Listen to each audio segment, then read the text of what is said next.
I am 36% of the way to my FI goal. Okay. And I say that just to say, like, you don't need to be 50% or 70. You don't have to be close, right, to your FI number to start grabbing hold of the financial freedom that is at your disposal and the lifestyle options that are available to you.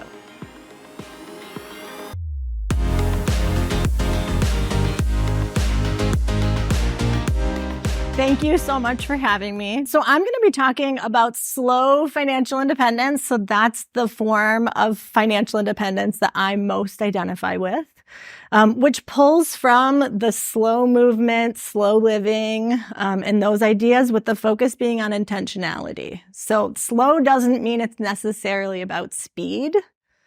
It means it's about intentionality and about designing a life that you don't want to retire from.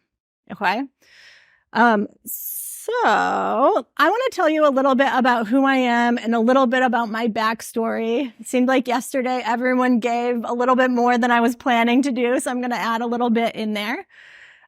So I usually introduce myself as I'm a full-time human being, and I work part-time as a writer and a life design coach. But those are not like that. My work is not the most interesting thing about me, right? I'm 35. I live in a high cost of living area. I have a dog that I truly love, who's my kid. I also run a blog called The Pioneers. So I started that in 2018 to chronicle the FI journey of my husband and myself. And pretty early, we decided that we didn't necessarily at the time love the message of all the main voices in the FIRE community, because partially we were misinterpreting them, right? And partially it was the message at that point was, you're going to grind it out, for however long you're going to get to FI, similar to what Jillian was talking about with the path and then going straight up. Right? That was not a message that I identified with, or that I felt like I learned about FI and I was like, I don't want to do this for another 10 years. I can't imagine being in this situation. And so we decided we wanted the journey to be as remarkable as the destination. And that's been our mantra, since the very beginning of our FI journey. So I want to tell you a little bit about my FI journey. So my FI journey started in 2018. So I learned about financial independence. I wasn't ready to pursue it. I was like, this is neat. Seems like a good idea. I can't imagine doing this for another 10 years. So I'm really not sure. And then it was when I started hearing voices, actually like Carl here, or like the Mad Scientist, and JD Roth at the time. It seemed like all of these people were saying, we did it the wrong way. We did this path where it was straight over, straight up, right? Where I worked, I grinded it out for however long and expected that I would come to this paradise at the end of it. And it just doesn't happen that way. And so I started to listen to those voices and said, okay, we can take it in a different way. We don't need to take it on that path. We can do a path where our happiness is increasing the entire time, and we can utilize the financial freedom that we're building to actually design our lives along the way. In 2018, in the summer, I started having severe anxiety, panic attacks, and I ended up needing to take 6 months off of work on a medical leave. And so it was my mind knew, F you money, we have some of that. We don't have to take this fast path to FI, but I didn't take action on it right away. And so then it was as if my body decided, no, you're getting out of this situation. You can't stay here anymore. Okay. And then that's a big reason why I talk about my mental health journey, is that I don't think anyone needs to get to that place where something external is making that decision for you. You get to decide, I'm doing this because I want to. And that's enough. right? That's a good enough reason to make a change. Okay, so I took 6 months off.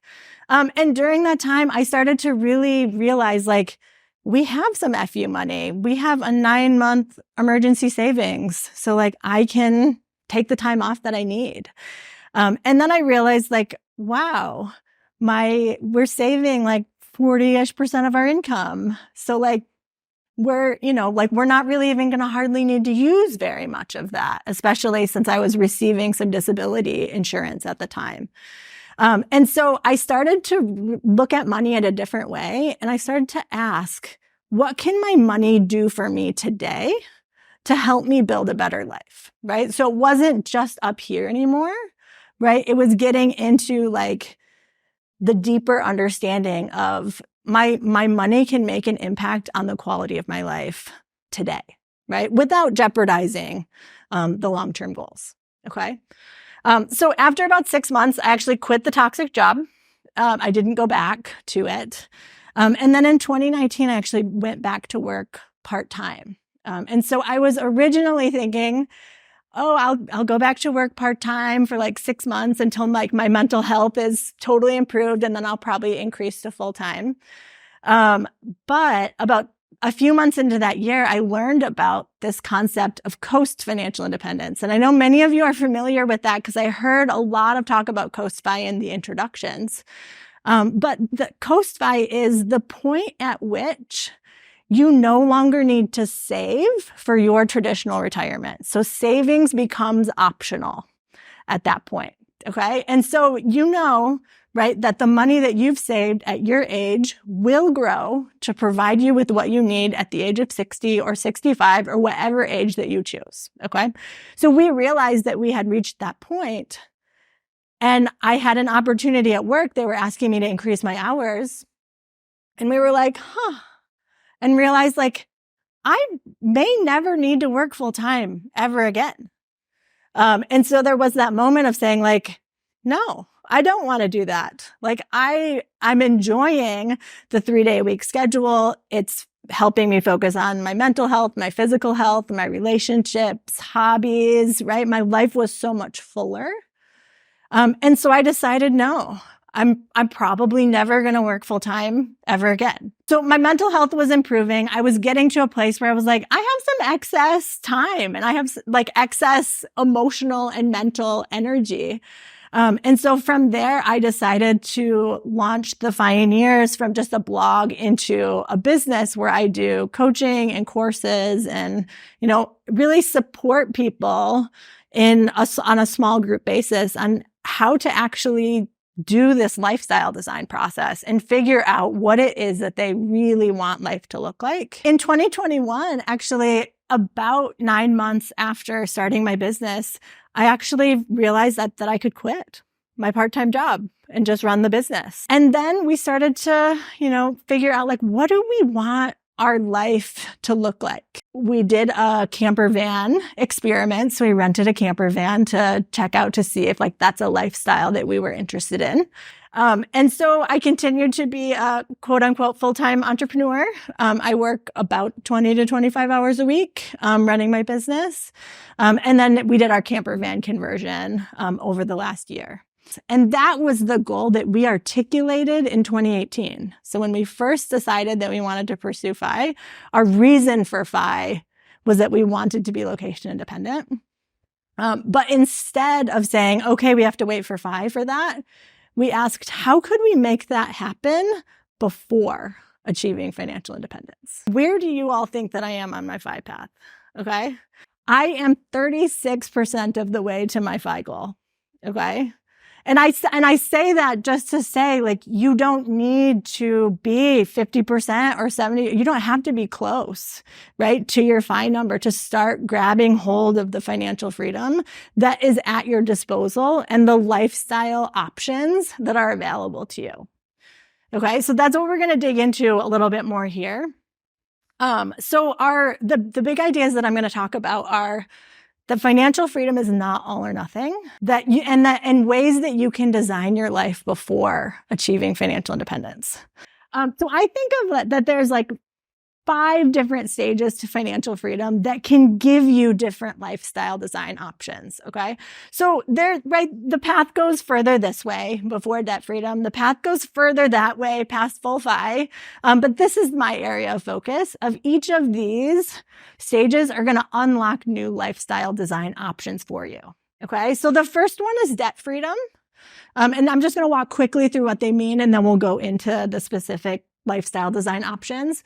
But the first one is debt freedom. I think you get to define that however you want, whether that includes your home or not, or high interest or student loans, whatever.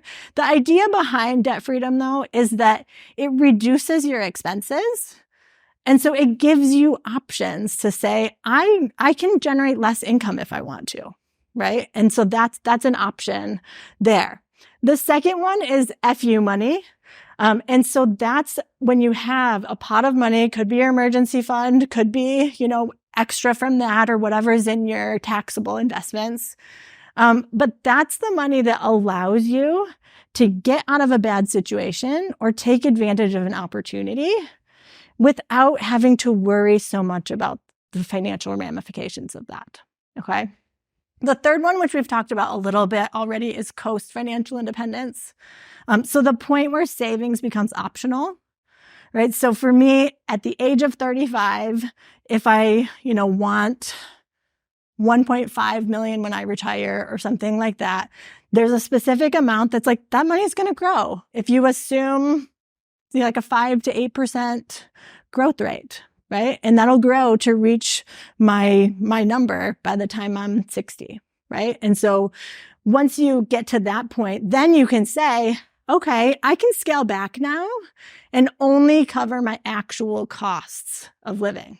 Okay. So I know many of us here probably have had, right? We've been saving 25, 30, 50, 60% of our income, right? If you could get to a point where you could save 0% of your income or 10% of your income, like that could give you so many more options for the type of lifestyle that you could have today while not jeopardizing your future self.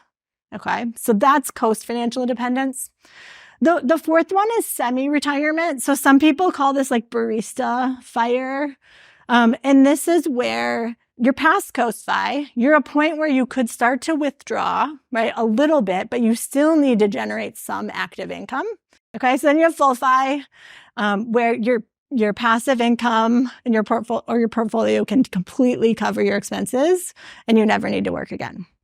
Okay. So each of these actually unlocks new lifestyle design options. Okay. So when you're debt free, you have the option to say, okay, I now feel like I have some more personal power here in this situation because my expenses are lower, right? I don't need to make quite as much money. You could say, I'm going to find a job that I enjoy more. Or you could negotiate some flexibility, right? You could say, I want to work remotely 3 days a week, or I want to work remotely full time, and I'm willing to trade off a little bit of the financial benefit for having this lifestyle flexibility. And then another option is you can quit a time-consuming side hustle, right, that you don't love. Right? There's so many ways to say, I'm going to gain back more of my time and my emotional reserves, even by just getting to that point of debt freedom. So then FU money gives you then even more options. And so when you have FU money, this is when you can take that mini retirement or a career break, take an extended time off of work. Okay. So that becomes an option. You can have a runway to start a business, become an entrepreneur or freelancer, or some other kind of self-employment, because you can take advantage of that opportunity. And then people can start nomadic traveling at this stage. And actually, you can start nomadic traveling if you're, a full-time remote worker too. Even those stages give you so many options to be able to gain your time back and gain your emotional reserves to focus on the things that you want to. Okay. Coast FI gives you even more options. In this stage, you can scale back and work part-time. So if you only need to cover your actual costs, Like, how much less work could you do? Another option is people working part of the year or seasonally. So if you could work 4 months a year, cover all of your expenses, and travel for the rest of that time. And then semi-retirement then gives you even more options, right? Because then you can say, okay, I've already scaled back work, but now I can scale back even more and do only the things that I enjoy, because I only need to generate 10 or 15K of active income, right? And so those are all options that are available along the path to FI. And then you have full FI, which is the lifestyle design option available to you is to retire and never earn another dollar. But one thing that I want to point out is that is the only lifestyle design that is not available to you until you reach full financial independence. Every other lifestyle design option is available to you long before that. Do people actually do this? Some of you probably know this guy. This is Josh. This is like his first camp in however long that he's not at, right? So Josh, he used his it's probably 5 years ago now. He used his debt freedom status to quit his time-consuming side hustle, driving for Uber. And then over the last year or so, he used his FU money and CampFI status to take a year-long, he called it an adult gap year. I think he may be one of those people, like a few of you here who are like, 5 years ago, I started a 1-year gap year. I think that might be Josh. I think that might be what happens. But he used those options. This one is my friend Michelle.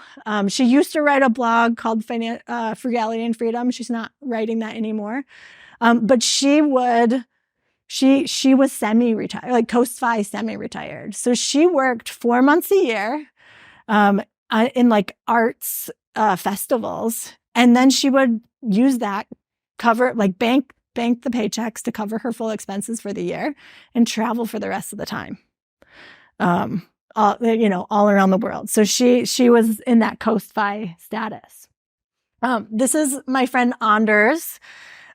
He, after his daughter was born, decided, I don't need to work 60 hours in this startup, like this crazy startup environment anymore. He realized he had reached CampFI and had gotten to that point. So decided that he was going to scale back. And he now covers his family expenses with seasonal tax prep work and freelance writing that he does for like 10 hours a week, 10 hours a week. And then during tax season does about 20 hours a week of tax prep work. And then gets to have the opportunity to spend so much more time with his daughter and his young family, and to travel as much as they want to and experience the world as much as they want to. And then the last person, many of you might know Michelle. I know she's spoken at CampFI, Rocky Mountain, and maybe Southwest. But she used her debt freedom and FU money status to quit her job, take a sabbatical, and then start her own business. And now is just like prolific with all of her different income streams, right? Of doing things that she really enjoys, to be able to, do the things and live the life that she wants to. And now she works for herself 4 days a week, 10 months a year, and takes 2 months off at the end of the year every year. Okay. So these are all the kinds of options that are available to you. So I just want to close out with a couple of key things. Like, you don't need to take this death march to FI. And I thank Carl for that language. Cause I don't know, Carl wrote this post years ago about his death march to FI. And that really had a tremendous impact on me and the approach that I wanted to take. So I have a quote here from Carl. I'll read it because you guys probably can't with the screen. He said, I was convinced that FI would solve my problems. So I went full throttle the entire time with no rest. This was not smart. Do not repeat. I delayed happiness because I thought it was worth it for FI. Turns out I wasn't any happier after achieving it. which now I know you're a lot happier because you've done the work, right? But it wasn't FI and getting to FI that immediately changed things. And so that was a message that really resonated with me. And then many of you might know Tanya Hester, who wrote the book Work Optional in Our Next Life. She said this, which was really impactful for me, was everyone pursuing early retirement seems to understand that time is in limited supply, but we sometimes act as though only future time is precious and current time can be squandered in the interest of saving. So I want to leave you with that. Don't wait until you reach FI, right? We've heard from all of our, these people who have come before us and who are saying, don't do that. Learn from the paths that we wish we had taken. And so I would encourage you to start today.